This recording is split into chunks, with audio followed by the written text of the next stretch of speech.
nalingi yo Congo banyokoli yo mboka na biso. Ils veulent te détruire et puis s'enfuir, mais ta joie de vivre va tout reconstruire. Nalingaka yo Congo. Mbote bana mboka Congo démocratique partout bisika boza à travers le monde. Toza bongo samedi 27 juin 2020 na cadre ya émission na biso souvent le Congo neto yaka tous les samedis pour na koyebisa bino maemalekaki tout au long de la semaine mobimba. En dehors ya notre émission au souvent le Congo, toza bongo na émission au que dit la constitution congolaise où eza pour but d'ici 2023 toyi congolais nyoso azala bongo na capacité ya koyeba nini eza droit na kati ya mboka Congo démocratique et puis nini eza loi ya Congo démocratique esengeli à respecter. Émission yango bongo elekaka tout le lundi au mercredi et puis vendredi. Et lelo toye bongo koyebisa bino maemaleka ki information zaki tellement dominé na maemaleka ki kuna na parler du peuple. Na parler du peuple au peuple auto bengi ba hambre ba lekaki pour empêcher loi ya minable. Donc si j'aime sous ces amis d'achature azabongo interpellé na niveau ya justice congolaise à faire 15 millions après avoir arrêté Vital Kamerhe. Si j'aime sous ce bini ya ba saute mouton donc à faire 15 millions bazo tanga déjà ba mitu ya minene ya mboka bien que baza ko empêcher yango mais la justice est là pour nous kolandela yango. Et c'est avec ces sujets que nous allons décortiquer notre émission. Encore une fois, bienvenue dans ce grand numéro. Oh, au courant de la semaine, tolandaki émission moko nommée Décrit Info. D'abord, au début, nakoloba boy. Souvent les Congolais lelo nakoloba en tant que Congolais. Nakoloba parti prité. Nakolobelela yango en tant que Congolais. Et na lundi na émission Décrit Info, journaliste tant na zoyo kaye, il parle bien français. J'ai l'impression qu'il y a tanga, mais tout ce que je retenu en lui, c'est le tribalisme. Le Congo démocratique, le Congo d'aujourd'hui, n'a pas besoin de tribalisme. Congo o tozana ngolelo ezana posa ba congolais nyoso to sangala to koma mutu moko et to mema Congo na biso vers la délivrance. Mesdames et messieurs, vouloir ou pas, notre pays est dans les mains des étrangers. Il y a des étrangers qui gouvernent le pays au-dedans du pays. Il y a des étrangers qui ont occupé les postes les plus élevés de toutes les des institutions de notre pays, que ce soit dans l'armée nationale congolaise, bah oh bazak occupé bah poste le plus élevé bah to yebité na boye et ça bah étranger ça bah congolais té na niveau ya bah institution ya mboka wana bah rwandais bah ougandais bah za katikati na biso petit peuple tozoye bah ngote. Mais bango na bango ba yebi ba roube wana ce sont des Rwandais. Mais baza na Congo baza na bango à l'aise. Aujourd'hui le Congo d'aujourd'hui a besoin des Congolais bazala unis pour na ba libérer mboka wana. Ce n'est pas l'IDPS qui va libérer ce pays. Ce n'est pas l'IDPS celle qui va libérer ce pays. Tout le monde qui yango jour Félix Tshisekedi azalaki investi. Tout le monde qui il y avait les membres de l'IDPS, mais il n'y avait pas de Congolais. Tout le monde qui yango. Un journaliste qui dit, Eza Félix Tshisekedi qui a donné de béquilles à Joseph Kabila de rester au pays. C'est ça le problème. Oh, il y a Congolais, bandaki koboya. Il a dit, bandeko ya lamuka bazoloba, que ce n'est pas Félix qui dirige le pays, c'est Joseph Kabila. Mais moi, je vous dis, en d'autres termes, c'est Félix qui a donné le béquille à Joseph Kabila pour rester au pays. Pourquoi Félix a donné des béquilles à Joseph Kabila? C'est parce que Félix a monté ma malamu, alingi Félix, Joseph Kabila connaît Kabatunyoso.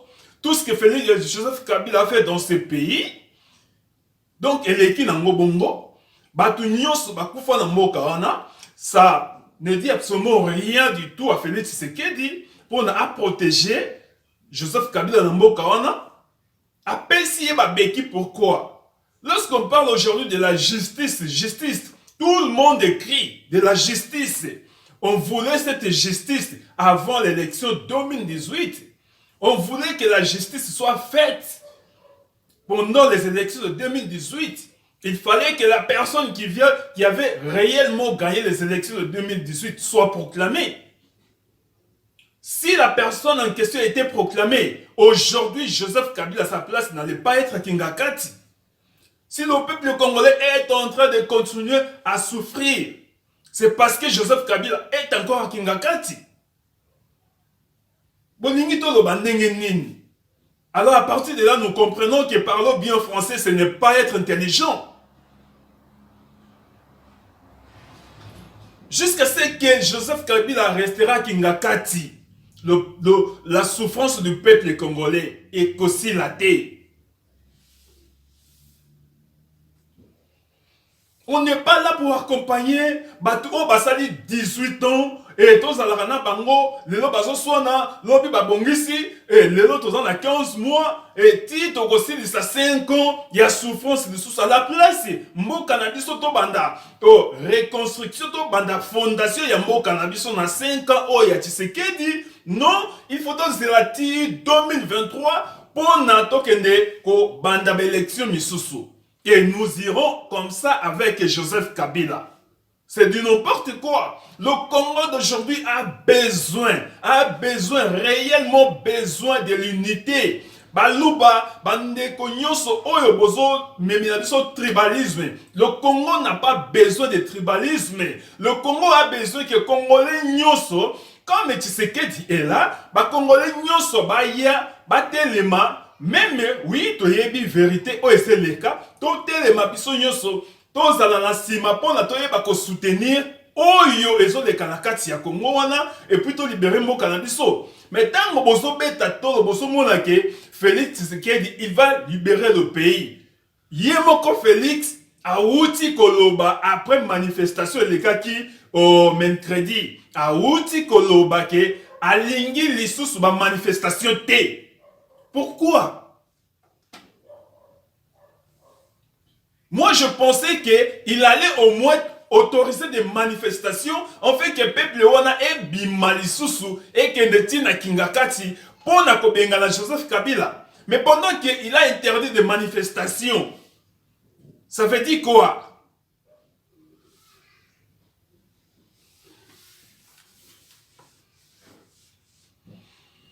À faire 15 millions, bakangi Vital Kamerhe, mais biso to kanisa ma solo et sili. Ma solo et silité. Il y a des têtes qui vont tomber. Il y a des têtes qui vont tomber. Bakolongo la batu misusu na ba fonction na bango. Na kati ya constitution ya mboka na biso. Ezoloba que soki bakangi mutu bakoze na muyibi bakozela ye kaka te ke asilisa mandat na ye soki eza détournement de fonds publics bakolongola ye milité na ye affaire 15 millions baza ko étouffer yango ebima te parce que bakombo ya batu et c'est tangami déjà wana bakombo net ya ba mama Marthe kombo na ye bimi déjà. Félix Tshisekedi yemoko kombo na ye bimi déjà. Ami d'Achature kombo na ye bimi déjà. Vital Kamerhe on n'en parle même pas, il est déjà zana makala kombo na ye pe bimi. 5 personnes wana ba liambongo ya 15 millions wana de dollars ya ba soti moto ba zwa yango. et masolo baza ko étouffer pona mitu ya batu misusu ebimate. Tolingi justice, mais tout ça la justice yango pona batu nyonso. La justice doit être pour tous.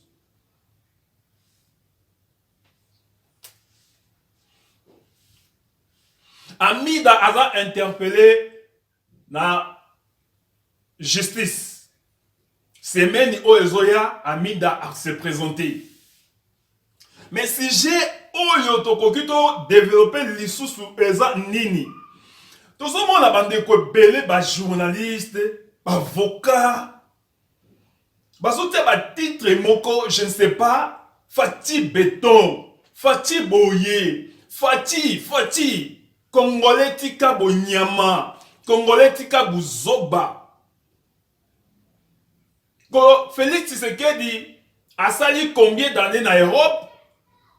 Aza tellement na ba connaissance belé et lelo azo koka ko pesa misala te na ba master na ya kola na bango na poto. Batu oyo ba bundaki bitumba na kati ya UDPS ti lelo baza wana na kati ya UDPS na se banzete bazo zwa misala te. E bongo yo journaliste oyo bundaki même pas. Kaka lelo nde pona mayele na yo ole kanate vo kumisaka chaque jour chaque titre Fati. Arrêtez avec ça. Parce que les États-Unis, l'Union européenne, Israël, basangani pona ba soutenir état de droit et ba kokene na makambo wana ba procédure ba memi procès à Joseph Kabila na cour de cassation. Ce qui cour de cassation a simbi et simbité ba komema procès na ye na cour tribunal international. Ba kosala nini? Mesdames et messieurs, les bien-aimés, na koye Sabino Boye. Bolamu ya Congo, libération ya Congo, et ko utaka jamais na États-Unis d'Amérique, et ko utaka jamais na France, et ko utaka jamais na Union européenne, ni na Israël. Ba mboka nyonso wana to yebi ya minene ya monde, ba vivaka na Congo. Congo et bokolaka ba mboka nyonso wana. Richesse ya Congo, nde salaka ki ba mboka wana e vivre. Alors, na bo moto boye, sans désordre na kati ya Congo, ba mboka wana eza zéro. Donc, mboka wana Congo démocratique, il faut ezalaka toujours na désordre, il faut ezalaka toujours na niveau ya malheur wana, pour na bango ba vivre bien. Pendant que tous les États-Unis et ya ko libérer Congo, toko tikalaka toujours na kati ya misère otoza na ngolelo. Tozui exemple comme il y a Ben Laden. Ben Laden a détruit les États-Unis d'Amérique. Ben Laden a humilié les États-Unis d'Amérique. États-Unis étaient les maka. Et zui armée na yango était yango en marche. Basukaki kokanga Ben Laden. Ben Laden a bongi saka mission na ye ke bakokaki kokanga ete mais États-Unis alakisaki ke azalaki vraiment la plus grande puissance mondiale. Tozui exemple ya mibale. Le président irakien oyo bengi na Congo ya Saddam Hussein. Saddam Hussein akanga ba point nyonso oyo bandaki ko bimisa pétrole oyo ba état ba américain ba bandaki ko yiba. Mais ba américain ba mona yike sans pétrole ya Irak et kokoisa économie na bango na niveau mususu. Donc bazalaki obligé ya kokanga président Saddam Hussein pona bazwa lisusu facilité ya koyiba na kati ya Irak. Saddam Hussein asala ba souzi au moins 9 souzi oyo bakokana kinaye. Différence ezaki juste une empreinte digitale naye. Mais na bo moto bo soko tali bakokana ki okoka différencier te ke oyo nani. Mais babundaki à tel point que bakendeki bakangaki yemoko Saddam Hussein. Baki na Libye bakangi Kadhafi. Bazelaki Union européenne à soutenir bangote. Bazelaki te que ono Israël aya ko soutenir bango. Donc pour na bakita na kingakati bakanga Joseph Kabila. Congo etikala na kimia. Il faut basa la union na ya ba mboka yoso ya minene basangana basangisa ba armée yoso ya monde pour na baya kokanga Joseph Kabila na kingakati. Voilà pourquoi vous dormez. Voilà comment je dis que botanga bolobaka ba français et milai mais boza zéro.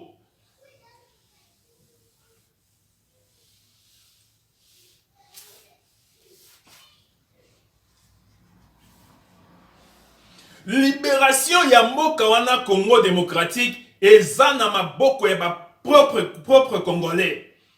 Ba congolais il fallait to telema biso nyonso. Il fallait to tika na mutu moko comme ça to libérer mboka na biso. To kele na ba élection to benga na ba étranger nyonso. To tika la biso moko batu wana ba komona ke to tika li biso moko bangonde bakoya ko soutenir biso na se. Mais tant que vous avez biso bako kanga Joseph Kabila bako kende na ye na tribunal international bango bazo luka même so bakangi Joseph Kabila boyebi intérêt bazo luka na sima Joseph Kabila bayebi que Joseph Kabila 1 azana mbongo ebele 2 Joseph Kabila azana ba entreprise ebele soki bakangi Joseph Kabila ezate pour na ba relâcher Congo et se développer non bako continuer qu'on faire souffrir Congo. 2, 3. Bako, Kanga Joseph Kabila. Pour Nanini, Bazwa Mongo, ou Israël et pas Joseph Kabila. Non, pour na bazongi sa yango na République démocratique du Congo. Mais Bazwa Mongo wana, batia yango na ba compte ba mboka na bango. Bino bosi boyoka bakangi africain moko président moko africain. Et batia na ae, bazwi mbongo ayibaki bazongi se na mboka na ye. Bakanga président ya Côte d'Ivoire, Laurent Gbagbo, est-ce que boyoka ke mbonga yibaka bazongisa na Côte d'Ivoire? Bakanga Jean-Pierre Bemba, Congolais o azana kati ya Congo lelo. Pona ba massacre salemaka na Bangui. Montagnons ba futsaka Jean-Pierre Bemba. Est-ce que boyoka ke mbongo wana bazongisa yango na Bangui? Ou bien bazwaka mbongo batiaka yango likolo bamboka na bango. Donc nyonso badwana basalaka ezalaka pona intérêt na bango pona intérêt na bisote. Botanga meneti botanga te. Ba titre bozo tia na ba émission na bino juste pona SPN Salfati na bino wana mais eza pona intérêt ya mboka Congo te. Na bandeli lisusu ke pona kokanga Joseph Kabila États-Unis ont na posa ya soutien à l'Union européenne ou ya Israël te. Pour na kokanga Kabila, Union européenne a na posa ya autorisation ya États-Unis te. Tozongi sima la histoire ya Congo. Chombe tango ake sala désordre na Katanga. Azaki soutenu na ba Belge.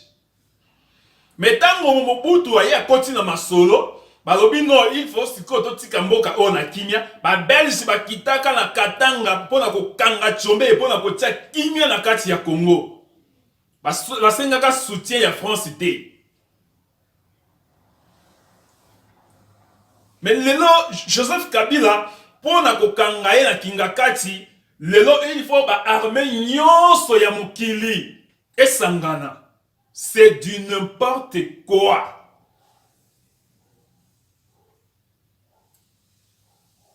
Solution za moko ba Congolais nyonso to sangana to telema to bima na balabala direction kingakati bakanga Kabila. Kabila soki bakangi ye azana droit ya kokende a été Kabila asala na Hollande te. Kabila aboma batu na Hollande te. Kabila assassina batu na Congo. Kabila yiba na Congo. A détruisa l'entreprise ya Congo. A ronda ba Congolais misérable. Donc Kabila soki bakangiye il faut akota prison ya makala. Kabila za na droit ya kokende kosala la prison na aye, ali ya hamburger, amela kaba coca, asa la prison ya un homme riche, non. Kabila, il faut ça la prison na makala. Il faut pas ça faire des travaux forcés.